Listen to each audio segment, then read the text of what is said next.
korupsi. Selain juga dari hukuman, tentu dendanya juga harus diperbesar agar korupsi juga para koruptor juga merasa jera atas perbuatan yang telah ia lakukan.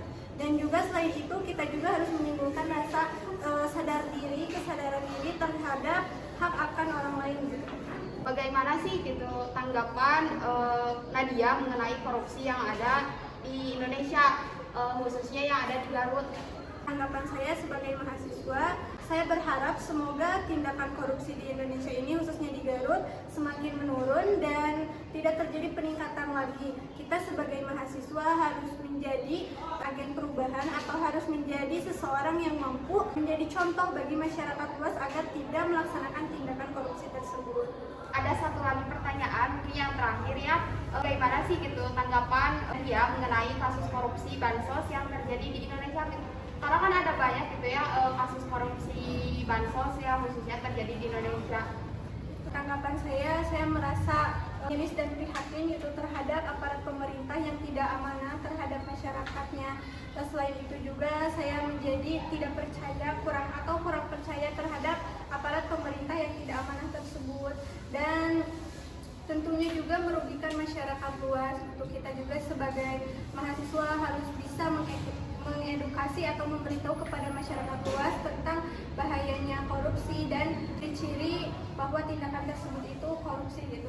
Soalnya masyarakat banyak yang kurang tahu atau kurang mengenai korupsi itu gimana sih dan apa aja gitu kan.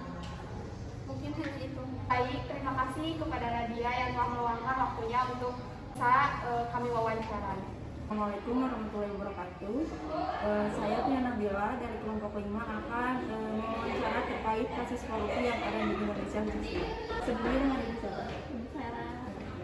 Saya akan bertanya bagaimana tanggapan Ibu mengenai kasus korupsi bansos yang ada di Indonesia. Sangat memprihatinkan, apalagi posisinya kita ada di Garut, Jawa Barat, yang katanya Jawa Barat itu sudah bebas dari korupsi, tapi ternyata masih terdapat dana bansos yang dipotong atau dipangkas. Saya sebagai guru di sini harusnya bisa mencegah itu semua dari mulai kurikulum sekarang kan sudah lebih bagus, guru-guru juga harus lebih intens sama murid. Gimana caranya kalau misalkan menerapkan anti korupsi di setiap jenjang, entah itu di kelas 10, 11 atau kelas 12. Minimal ketika dia masuk ke dunia kerja nantinya mereka paham gitu bahayanya dari korupsi tersebut. Apalagi bansos ya, dana sosial yang harusnya buat orang yang membutuhkan itu harus dipotong. Luar biasa sih ya, entah kalau ditanya dosa udah besar banget, apalagi dana sosial sih kalau menurut saya seperti itu. Untuk pencegahan yang paling efektif menurut Ibu itu apa? Oke. Tadi sudah sedikit saya jelaskan, mungkin dari segi pendidikan. Kalau dari pendidikan itu dimulai dari SD harusnya sudah dimulai, karena kalau misalkan dari SD sudah diterapkan, jangan minimal yang kecil aja jangan nyontek deh gitu. Ketika seseorang itu sudah berani untuk menyontek, artinya dia sudah berani untuk mengambil hak orang lain. Nah, kalau misalkan dari mulai SD, SMP, SMA dia sudah merasa biasa untuk mencontek, itu berarti ketika dia masuk dunia kerja itu hal yang sangat biasa, mengambil hak orang lain, mengambil korupsi kan mungkin awalnya korupsi itu kecil, 100.000, 200.000, dari mulai dana-dana kecil kan nggak mungkin dia langsung korupsi ratusan juta, nggak mungkin. Berawal dari hal kecil yang mungkin dianggap sepele, tidak ketahuan, biasanya itu menjadi jalan baru untuk melakukan korupsi yang lebih besar lagi. Jadi dimulai dari pendidikan sih. Kalau untuk harapan Indonesia kedepannya mengenai korupsi yang ada di Indonesia itu bagaimana?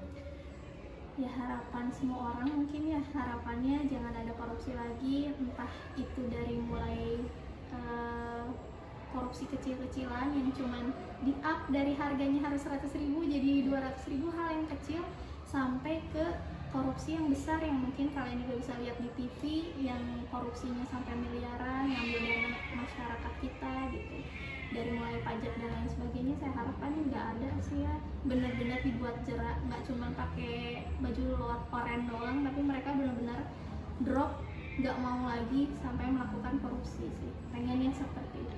Mudah-mudahan ya. Terima kasih. Ya, sama-sama. Assalamualaikum warahmatullahi wabarakatuh. Perkenalkan, nama saya Laisa Desipani Putri dan saya Ranti Rahmawati. Kita dari kelompok 5. Di sini kami akan mewawancarai Bapak Ya, Bapak Luki. mengenai korupsi yang ada di Indonesia, khususnya di Garut. Bagaimana tanggapan Bapak mengenai korupsi yang ada di Indonesia ini, khususnya di Garut? Alhamdulillah sekarang ya tahun berapa ya? Tahun 2022 ya udah mulai berkurang tentunya ya korupsi di Indonesia, apalagi di Garut. Alhamdulillah beberapa tahun ini sudah tidak ada terdengar lagi ya kasus korupsi. Sudah seperti itu aja. Pertanyaan yang kedua, bagaimana tanggapan Bapak mengenai kasus korupsi bansos yang ada di Garut? Bansos ya. Kalau bansos sih menurut saya harus di apa banyak yang nggak sesuai gitu ya, maksudnya nggak sesuai gini. Kadang-kadang data A di pusat yang nerimanya data B gitu. Harus diperbaiki lagi lah. Banyak yang nggak dapat sasaran tentu. Bagaimana cara pencegahan Bapak untuk mencegah korupsi yang ada di Garut?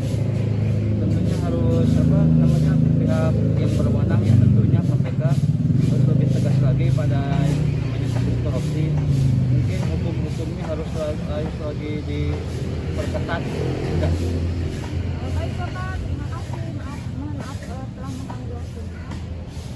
Terima kasih juga sudah meluangkan waktunya untuk kami. Terima kasih. Sama-sama. Ya.